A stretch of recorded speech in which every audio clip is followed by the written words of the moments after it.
Hello good morning साथियों। आज की अगर बात करते हैं तो आपने सुना भी होगा कि उत्तर प्रदेश सरकार, चूंकि आज है 11 जुलाई और 11 जुलाई विश्व जनसंख्या दिवस के रूप में मनाया जाता है, तो सरकार ने एक खाका तैयार किया था। हमने पीछे भी चर्चा किया था उत्तर प्रदेश के टू चाइल्ड पॉलिसी को लेकर के। तो उसी परिप्रेक्ष्य में जनसंख्या नीति उत्तर प्रदेश की आखिर क्या है, किस तरीके से वर्क करेगी, उसके एक एक बिंदुओं को समझने की बात करेंगे कि आखिर इसका लाभ क्या है और इसका हानि क्या है। इस परिप्रेक्ष्य की अगर बात करते हैं तो ध्यान रखिएगा, जैसा कि हमने चर्चा ही किया, 11 जुलाई विश्व पॉपुलेशन डे के रूप में मनाया जाता है। वर्ल्ड पॉपुलेशन डे की जब बात करते हैं तो उसी विश्व जनसंख्या दिवस के अवसर पे ही राज्य सरकार के द्वारा हमारे यहाँ पे इस पॉलिसी को लागू किया जाएगा। ध्यान रखिएगा, ये जो पॉलिसी लागू होगी, जो पिछली हमारी जनसंख्या नीति थी वो आपके 2000 में पास की गई थी, लेकिन अब ये जो लागू होगी वो सन 2021 से लेकर के 2030 तक कहीं ना कहीं काम करेगी। यानी कि आगामी 10 सालों के लिए इस खास करके ड्राफ्ट को तैयार किया गया है। अगर जो इसकी बात करते हैं तो जनसंख्या नीति जो हमारे यहाँ पे मूल लक्ष्य है, क्योंकि आप भी जानते हैं कि वर्तमान में जो हमारी उत्तर प्रदेश की जनसंख्या है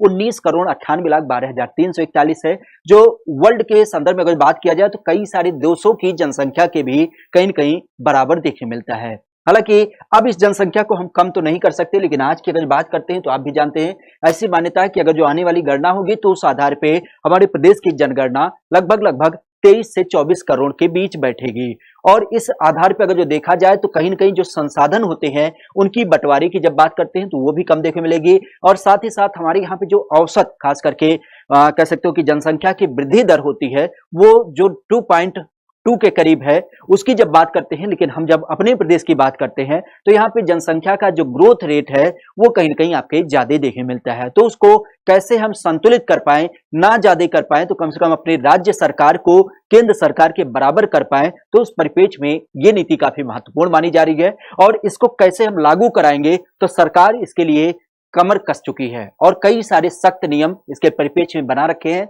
एक एक चीजों की अगर बात करते हैं तो ध्यान रखिएगा, सबसे बड़ी बात तो होगी कि आखिर जो जनसंख्या नीति लागू होगी उसमें यही किया जाएगा कि लोगों को जागरूक कैसे किया जाए, और उस परिप्रेक्ष्य में कई सारे हेल्थ क्लब स्थापित किए जाएंगे। साथ ही साथ जो नए बच्चे होते हैं और साथ ही साथ किशोर जो होते हैं और वृद्धजन जो होते हैं, बुजुर्ग व्यक्ति होते हैं, उनकी ट्रैकिंग कैसे की जाए उसकी भी विशेष व्यवस्था की जाएगी। इसके अलावा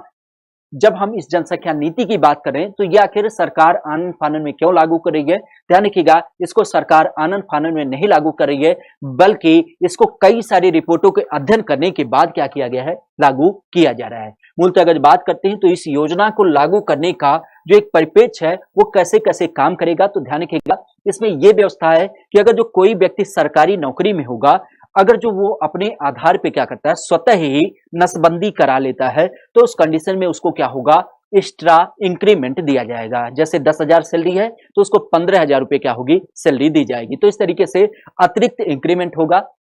साथ ही साथ जिस पद पे होगा उस पद के परिप्रेक्ष्य पे उसको प्रमोशन भी मिलेगा। सरकारी ये जो आवासीय योजनाएं होती हैं उन योजनाओं में भी क्या होगा, इस व्यक्ति को छूट दिया जाएगा जो सरकारी नौकरी में है, जिसने अपना नसबंदी इस योजना के अंतर्गत कराया। इसके अलावा पीएफ की जब बात करते हैं तो आप भी जानते हैं कि आपका पीएफ कटता है, तो उस कंडीशन में एम्प्लॉयर का जो फंड होता है उसको भी बढ़ाने की बात की जा रही है। साथ ही साथ अगर जो कोई भी व्यक्ति जो क्या है सरकारी नौकरी में नहीं है, लेकिन फिर भी उसके पास क्या है, 2 बच्चे हैं और वो क्या करता है, अपनी नसबंदी कराता है, तो उसको कैसे लाभ दिया जाएगा, तो उसको लाभ देने का जो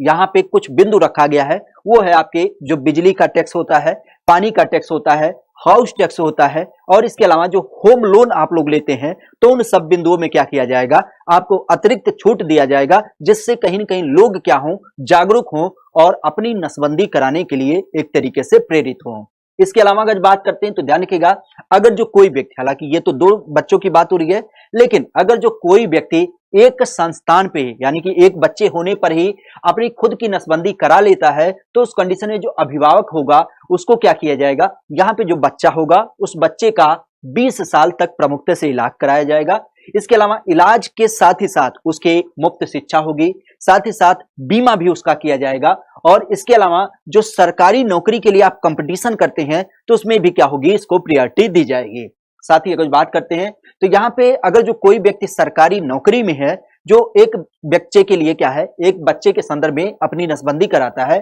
तो उस दंपत्ति को यानी कि उस परिवार को 4 अलग अलग तरीके से क्या होगा, इंक्रीमेंट दिया जाएगा, मतलब उसकी वेतन बढ़ोतरी होगी। इसके अलावा अगर जो कोई भी व्यक्ति जो खास करके गरीबी रेखा से नीचे है और यहाँ पे नसबंदी कराता है एक बच्चे के आधार पे, तो उसको क्या किया जाएगा, उस कंडीशन में उसके बेटे को 80,000 रुपए दिया जाएगा। मतलब अगर जो कोई भी दंपति ऐसा है जो बीपीएल से नीचे है और उसके अलावा एक ही बच्चा रखता है, तो उस कंडीशन में अगर जो बेटा है तो उसको 80,000 रुपए दिया जाएगा, और अगर जो कोई बेटी हो जाती है तो उस कंडीशन में उसको क्या होगा, 1 लाख रुपए वो भी एक बार में ही दिया जाएगा। तो इसको विशेष ध्यान रखिएगा। इसके अलावा अगर बात करते हैं, हालांकि ये योजना अभी ड्राफ्ट के रूप में है और इसको कल ही लागू किया जाएगा, सॉरी आज ही लागू किया जाएगा। कब? आज जो आपका जनसंख्या दिवस है, और इसके अवसर पे अगर बात करते हैं तो ध्यान रखिएगा, ये कानून अगर जो लागू हो गया तो ये आने वाले 1 वर्ष में क्या करेगा, ध्यान रखिएगा, जितने भी सरकारी अधिकारी और कर्मचारी हैं,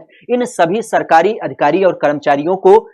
क्या करेगा, अगर जो ये नियम लागू होता है तो अगर जो इनके पास क्या होता है, ज्यादा बच्चे होते हैं तो उस कंडीशन में भी, और कम बच्चे होते हैं तो उस कंडीशन में भी इनको क्या करना होगा, जितने अधिकारी होंगे और इसके अलावा जो स्थानीय निकाय होता है, जो प्रतिनिधि चुने जाते हैं, तो उनको अपना एक क्या करना होगा, शपथ पत्र देना होगा कि आने वाले दिनों में हम क्या करेंगे, इस नीति का उल्लंघन नहीं करेंगे। साथ ही साथ सरकारी कर्मचारियों की जब बात करते हैं तो उनको प्रमोशन भी रोकने की बात होगी, और इसके अलावा उनको बर्खास्त तक यानी कि नौकरी से निकालने के भी क्या है, इसमें कुछ प्रावधान किए गए हैं। हालांकि अगर बात करते हैं, चूंकि एक्ट अभी लागू हो रहा है, लेकिन जिसके पेट में बच्चा है अब वो क्या करे, तो इस कंडीशन में अगर जो कोई क्या है प्रेगनेंसी के दरमियान है लेकिन दूसरी प्रेगनेंसी के समय क्या हो जाता है, उसको जुड़वा बच्चा हो जाता है। चूंकि आपने भी देखा होगा बहुत सारे केसेस ऐसे होते हैं जहां पे 2 बच्चे बिना चाहे जन्म जाते हैं, तो उस कंडीशन में ऐसे केस इस कानून के अंतर्गत नहीं माने जाएंगे। हालांकि अगर किसी के पास पहला,